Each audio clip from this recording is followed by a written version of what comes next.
So let's do a little activity together to learn a little bit more about network security architecture. You see, when we build a house, we have architects who design these homes, who design the buildings, whatever it is that you're building to be secure. You want the building to be strong to withstand whatever forces may come against it. If you're building a home in Florida, you're going to have an architect who specializes in hurricanes. And he's going to design your home, design this building, office, whatever, to resist the strength of hurricanes. If you're building a building in California, your architects are going to design the building to withstand earthquakes. And this carries for no matter where you build a building. Architects design strong structures. As a security professional, you may be required to design strong networks. Information security and cybersecurity always begin at the start. You need to start with security in mind as you develop, as you design, and as you implement, because it's a lot harder to go back and try to retrofit security to an existing environment. So let's do this activity and let's design a network that is secure from the start. So to get started, in your browser, go to www.draw.io, and you can use this website to create and draw diagrams. And in this activity resource, we have a list of requirements for this network, and we're going to work together to create this environment.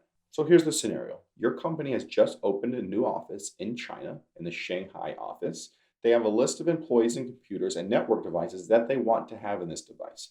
Your job is to design a network layout for this office using the Draw application. And you need to think about any security features that they may have missed that you need to add as you design this network. So what are the requirements? We have 6 computers. We're going to need 2 switches, a router, a load balancer, a firewall, the internet, an internal server, and then a wireless access point with a firewall to protect it. So let's get started.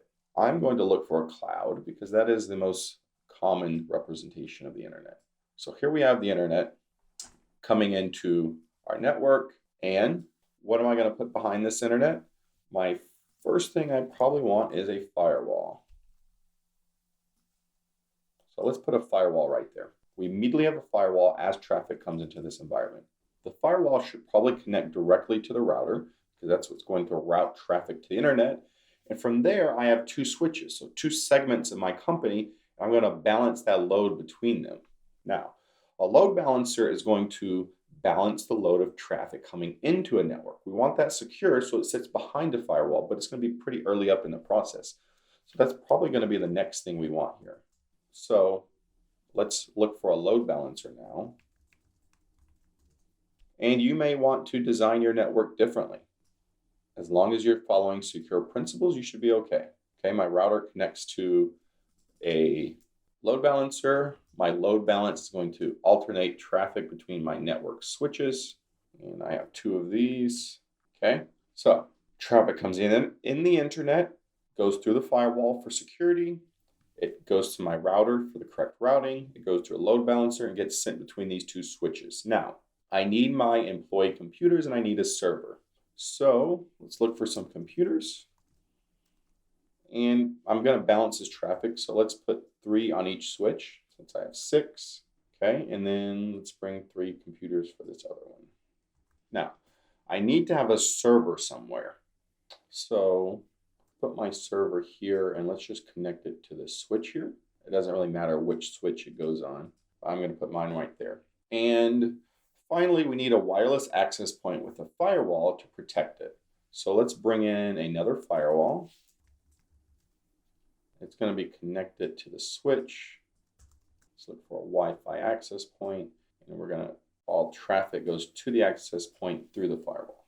Now, we've met the requirements that they want. Is this the most secure? Maybe not. What are some things we could do to improve security? Now, this server here, let's say this is a web server or an email server. We don't want this inside of our network or in our environment. We might want to create a DMZ, like we've talked about, a demilitarized zone, and put it inside of it. So let's go ahead and get rid of this server here. And I'm just going to use a rectangle here to represent my DMZ. And I'm going to put my server inside of it. So now my server is inside of a DMZ, which is going to connect before my private network. So it's going to connect directly to my firewall. And my firewall is going to go to my DMZ And now that traffic in that DMZ is diverted from going into the network before it ever reaches the router. You see, we have this demilitarized zone, and any public facing applications can go there to keep them from being a risk to the internal environment. And now we've designed a fairly secure network with some pretty decent security controls in place. We have firewalls protecting our network. We have a firewall segmenting off this DMZ. We have a firewall protecting our Wi-Fi access point, and we have our devices on a load balancer for availability. We have confidentiality and availability addressed pretty well within this network. So again, as a security professional, you may be involved in designing and architecting secure environments for yourself, your organization, and your clients.